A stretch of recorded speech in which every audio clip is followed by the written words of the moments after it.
ng DWALFM, Radyo Totoo, CMN, Batangas. CNN Live Nationwide. Renz Belda, magandang araw sa iyo.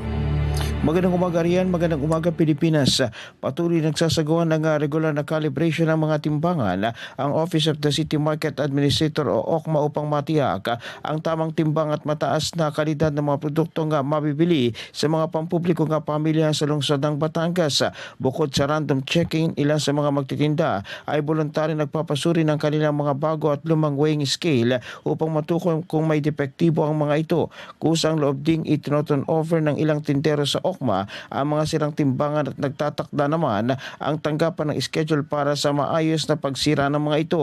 Bahagi ang hakbang na ito ng kampanya ng pamahalang lungsod upang mapangalagaan ang kapakanan ng mga mamimilit, higit pa nga mapasigla ang kalakalan sa luma at bagong palengke.